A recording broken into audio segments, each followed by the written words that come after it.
54-4. Meow. Bones, can't you keep that thing quiet? Sorry, Jim.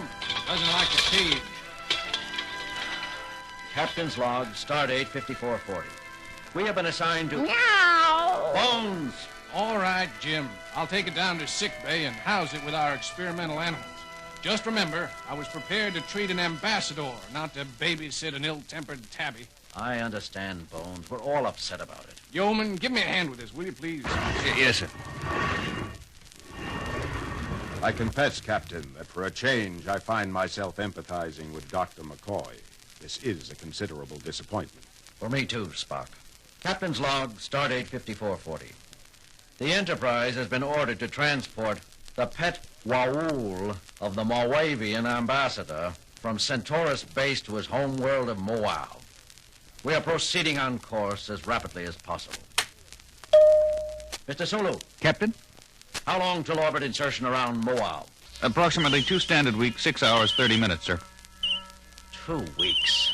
Removing a Starfleet cruiser from commission for 2 weeks just to pamper someone's pet. It does seem rather extraordinary, Captain. But then the Moavian situation is extremely delicate. At the moment, they are neutral. But since they lie near both the Federation and the Klingon Empire, it seems certain they will eventually ally themselves with one or the other. The Moavians are an advanced, logical people. Logical?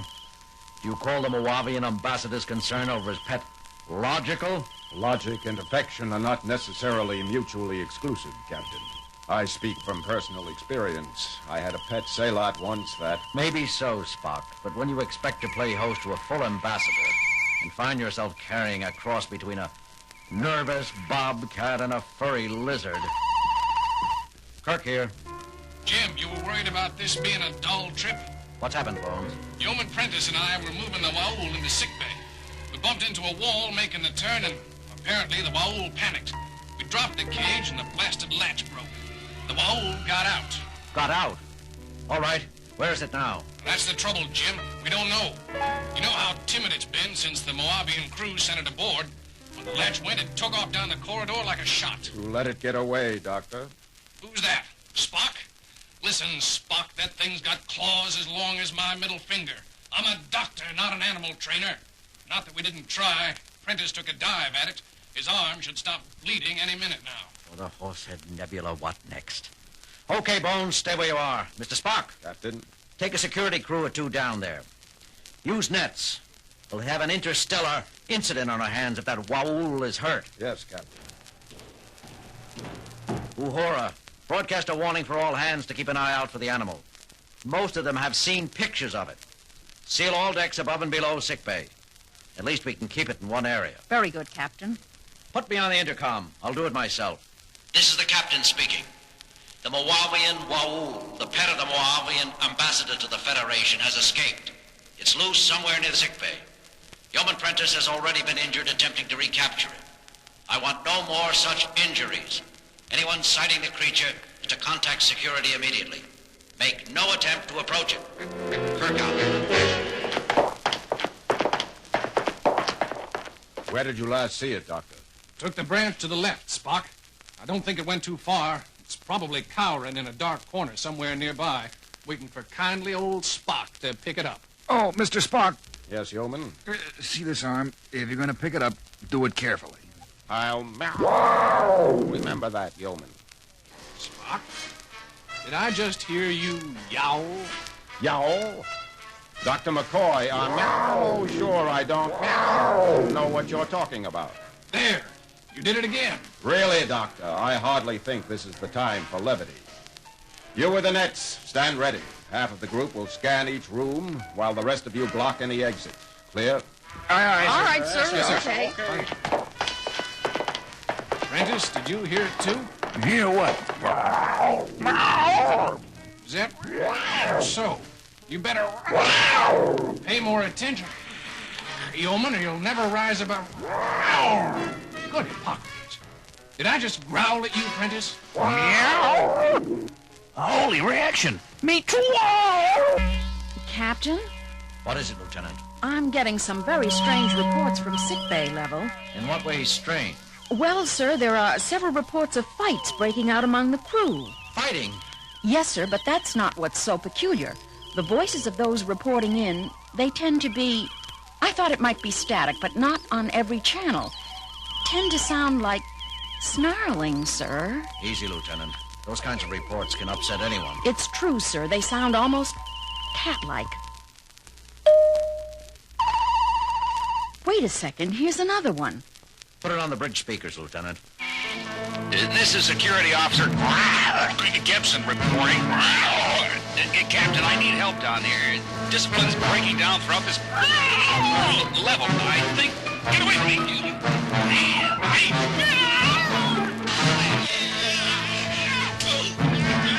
Gibson! This is the captain speaking. Report. That's enough, Lieutenant. Monitoring all calls. Refer them to security. Aye, sir. What do you make of it, Mr. Sulu? I don't know, sir. I never heard anything quite like it. Lieutenant Uhura, locate Mr. Spock. I want to find out what's going on down. That won't be necessary, Captain. That you, Mr. Spock? What in heaven's name happened? Happened, Captain? Oh, you mean these scratches? Scratches? Spock, your arms. The upper half of your uniform. It's difficult to say precisely, Captain. We thought we detected the crying of the Moauv in a small storage chamber. I set a cordon of men with nets to block off the only entrance. We started to go in after it when... Yes, Spock? I'm not sure. I experienced a sudden desire to run, to hide. It was fear, but not in the logical sense. It was entirely instinctive and irrational.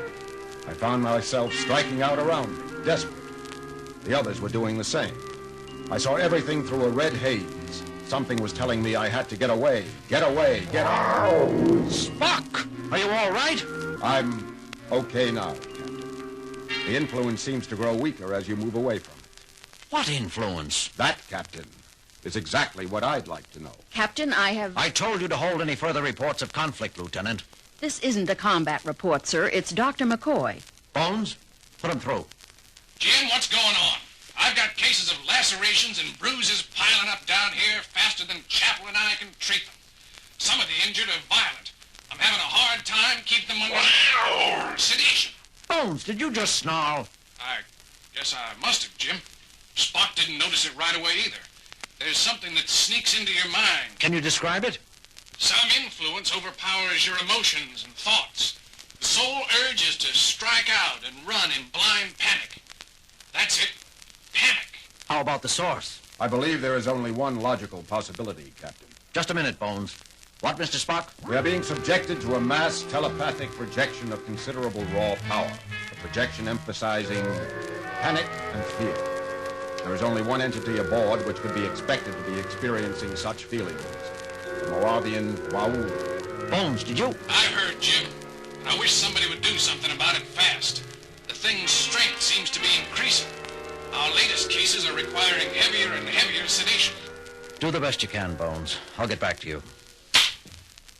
Suggestions, Mr. Spock? We have little information on Moauv and less on this creature. I recommend contacting the Waul's owner for instructions. The ambassador? Spock, you know I can't do that. Moauv is a diplomatic flashpoint. If we get in touch with them and confess we can't even handle a single pet, what are they going to think of our capabilities? More than they will if we arrive. What do you mean, Spock? I can feel it again, Captain. The influence. Dr. McCoy is right, as far as he goes. As the violence around it increases, the Moauv becomes more frightened. The more frightened it becomes, the stronger its defensive projection grows. We could lose control of the Enterprise. You really think it could go that far, Spock? You see, Captain, soon even coherent speech will become impossible. Lieutenant Uhura, contact Moauv.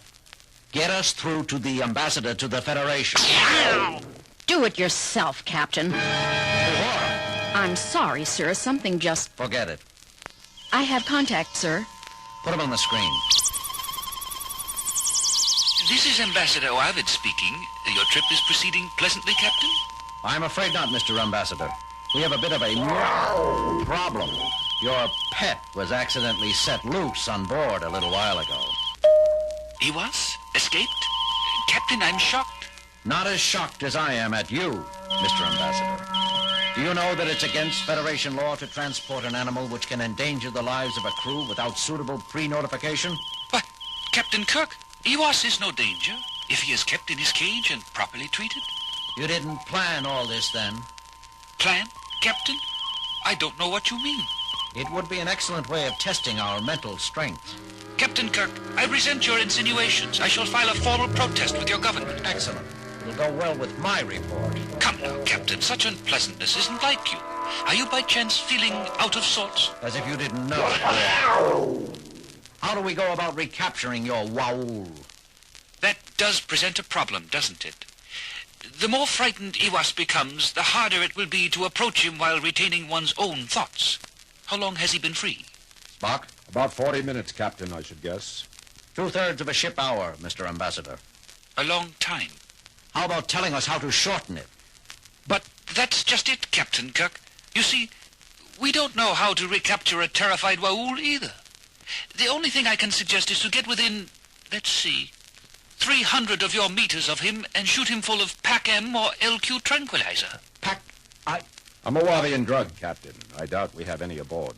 Even if we did, we can't shoot around 300 meters of corners. I am sorry for you then, Captain. You must let me know if you come up with a solution. And now you must excuse me. I have an important appointment with the Minister for Foreign Affairs. Wait a minute, you can't just... Transmission terminated, sir. I'm attempting to reestablish, but they don't acknowledge. Keep trying. Mr. Spock? I see no choice but to make another attempt at the Mets. All right. Good luck. Needs it. Sorry, Captain. The influence. I know, Mr. Spock. I can feel it myself now.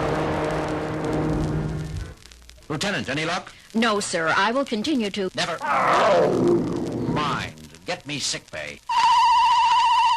Sick bay. Dr. McCoy here. Bones, the Moavian ambassador said a couple of strains M or LQ of a tranquilizer called PAC would put the Moauv under. PAC? Never heard of it. We've had practically no exchange of information yet with Moavian medical personnel, let alone veterinarians. Check the medical computer anyhow. Maybe there's a hypothesized Federation analog. I'll try, Jim, but we're pretty busy down here. I need that drug, Bones. I'll see what I can dig up. Sick bay out. Mr. Sulu, take the helm. I'm going with Mr. Spock. Yes, sir. Uhura, if you or Sulu find yourselves going under the influence of this thing, put out an automatic mayday describing our situation. Yes, sir. Yes, sir. This the corridor? For Spock? Yes, Captain. You can fight it a little, but it digs at you, pounds away like a hammer. Like a hammer? Spock, I just had an urge to take a swing at you. I am experiencing similar leanings towards belligerent action, Captain. We should be nearing the Moauv's last known hiding place. It's now growing stronger, Mr. Spock. I can't... It's just sitting there, Spock. Yes, Captain. It's truly frightened. Just another few meters, Captain. Get it on yourself, Spock. Captain, must get away! Get away! Tear, kill!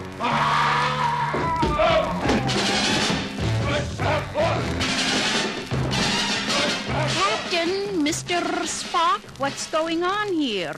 Telepathic screen. I heard. It's the animal there, isn't it? The Moauv. Here, kitty, kitty, kitty. Nice, kitty, kitty. Lieutenant Morris, be careful. Dangerous. Nonsense. Nice, kitty. Armalurvau.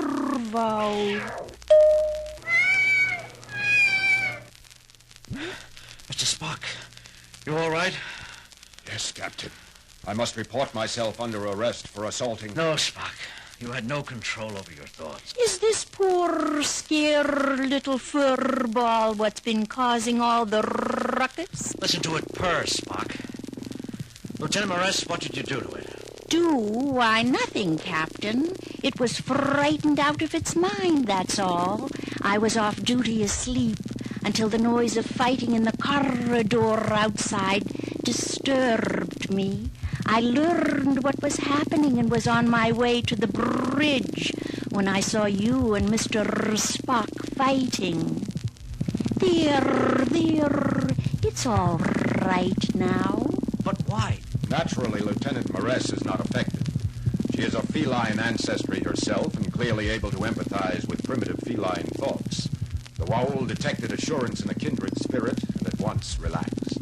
Lieutenant, you're hereby relieved of communications duties until we arrive at Moauv and deliver this pet to Ambassador Moauv. Till then, your sole responsibility will be to see to the care and feeding of Iwas here.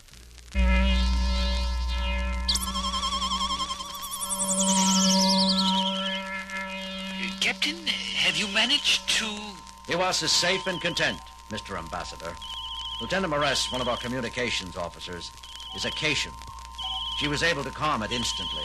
Excellent news, Captain. Having a crew comprised of many races is a definite advantage.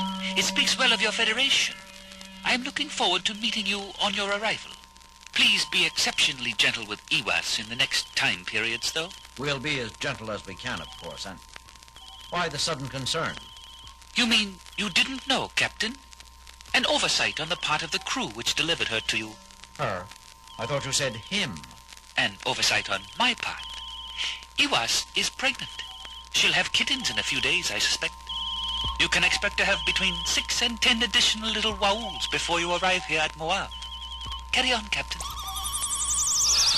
Mr. Spock, inform Lieutenant Moress she's about to become a mom. Inform Dr. McCoy also. And tell him to be careful during delivery. We wouldn't want either mother or children to get frightened, would we? No, Captain. Wow.